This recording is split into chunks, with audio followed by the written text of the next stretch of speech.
Hello student, স্বাগতম জনাইছো সকলোকে আগন্তুক এডুকেটৰ্ছৰ অন্যটি বিশেষ ভিডিঅ'লৈ। আজি মই লৈ আহিছো ক্লাছ 7ৰ অসম জাতীয় বিদ্যালয় পাঠ্যপুথিৰ মেৰী কিউৰী চেপ্টাৰটিৰ সম্পূৰ্ণ কুৱেশ্যন আনসাৰ। ভিডিঅ'টো প্ৰথমৰ পৰা শেষলৈকে চাবা। প্ৰথমবাৰৰ বাবে চেনেললৈ আহিলে চেনেলটো সাবস্ক্ৰাইব কৰি লোৱা। ভিডিঅ' ডেসক্ৰিপশ্যনত এই চেপ্টাৰৰ অসমীয়া অনুবাদ আৰু বাকি চেপ্টাৰবিলাকৰ অসমীয়া অনুবাদ, কুৱেশ্যন আনসাৰ, গ্ৰামাৰ এক্সপ্লেনেশ্যন এইবিলাকৰ লিংক দিয়া আছে প্লেলিষ্টৰ, চাই ল'ব পাৰিবা। তো ফাৰ্ষ্টত চোৱা, 1 নম্বৰত আছে answer the following question in complete sentence. তলৰ কুৱেশ্যনবিলাকৰ উত্তৰ কৰিব লাগে। ফাৰ্ষ্ট কুৱেশ্যনটো হৈছে when and where was Marie Curie born? Marie কিউৰীৰ জন্ম ক'ত হৈছিল আৰু কেতিয়া হৈছিল? আনসাৰটো হৈছে Marie Curie was born Maria Salomia Sklodowska on 7 November 1867 in Warsaw, Poland.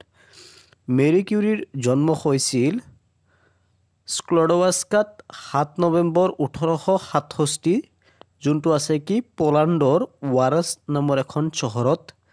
Next, what was Marie Curie's birth name? জন্মৰ সময়ত মেৰী কিউৰীৰ নাম যি আছিল সেই নাম কি আছিল? Marie's birth name was, Marie কিউৰীৰ জন্মৰ নাম আছিল, জন্মৰ পিছত নাম আছিল মেৰিয়া সালোমিয়া স্ক্লডৱাস্কা। মাৰিয়া সালোমিয়া স্ক্লডৱাস্কা আছিল। Next, what did Marie's father teach? মেৰীৰ দেউতাকে কি শিকাইছিল? Marie's father taught her mathematics and physics. মেৰীৰ ফাদাৰে তাইক কি শিকাইছিল? গণিত আৰু পদাৰ্থ বিজ্ঞান, ফিজিক্স।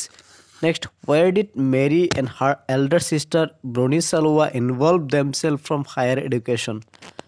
মেৰীৰ এল্ডাৰ সিস্টাৰ ব্ৰনিছালোৱা আৰু মেৰীয়ে কেনেকৈ উচ্চ শিক্ষাত নামভৰ্তি কৰিছিল? ক'ত নামভৰ্তি কৰিছিল?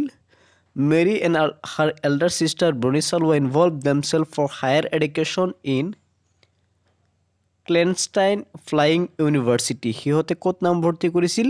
ক্লেনষ্টাইন ফ্লাইং ইউনিভাৰ্চিটিত সিহঁতে নামভৰ্তি কৰিছিল।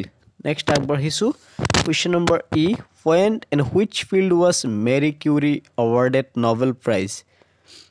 কি কামৰ বাবে, কি ক্ষেত্ৰত মেৰী কিউৰীয়ে নবেল বঁটা লাভ কৰিছিল? আনচাৰটো হৈছে in 1903 Marie Curie was awarded the Nobel prize in physics. Marie কিউৰীয়ে 1903 চনত নবেল বঁটা লাভ কৰিছিল ফিজিক্সত। কিহত পাইছিল? ফিজিক্স, পদাৰ্থ বিজ্ঞানত পাইছিল। Name the biography of Marie Curie. Who wrote this biography? Marie কিউৰীৰ বায়োগ্ৰাফিৰ নাম কি আছিল? আনচাৰটো হৈছে in 1937 Eve Curie Marie's second daughter wrote a biography. বায়োগ্ৰাফিটো কোনে লিখিছিল? মেৰী কিউৰীৰ ছেকেণ্ড ডটাৰ, দ্বিতীয় কন্যা ইভ কিউৰীয়ে লিখিছিল। কিমান চনত? 1937 চনত। আৰু ইয়াৰ নাম ৰখা হৈছিল madam Curie, devoted to her famous mother. নাম দিয়া হৈছিল মেডাম কিউৰী, আৰু এইটো তাইৰ মাকৰ কাৰণে লিখা হৈছিল, উৎসৰ্গা কৰা হৈছিল। নেক্সট চোৱা, question number 2, fill in the blanks with appropriate words from the text. তলৰ টেক্সট, আমাৰ টেক্সট বুকৰ পৰা তলত থকা যিবিলাক ব্লেংকছ আছে সেইবিলাক ফিল আপ কৰিব লাগে এপ্ৰপ্ৰিয়েট ৱৰ্ডছেৰে। ফাৰ্ষ্টত আছে Marie's father was a director of 2 Warsaw days for boys. অৰ্থাৎ মাৰিয়াৰ দেউতাকে ল'ৰাৰ বাবে দুটা বিদ্যালয়, দুটা অনুষ্ঠান খুলিছিল। কি খুলিছিল? অনুষ্ঠানটোৰ নাম কি আছিল? Gymnasia school.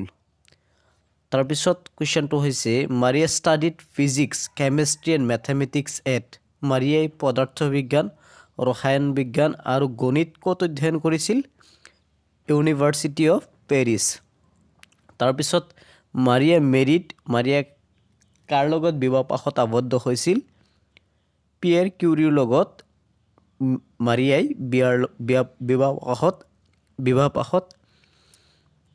বিবাহপাশত আবদ্ধ হৈছিল। Next, Maria succeeded her husband as the head of the physics laboratory at the Maria স্বামীৰ পিছত ফিজিক্স লেবৰেটৰীৰ মুৰব্বী হিচাপে কাৰ্যনিৰ্বাহ কৰিছিল কোনখন ফিজিক্স লেবৰেটৰী আছিল চাৰ্বন ইউনিভাৰ্চিটিৰ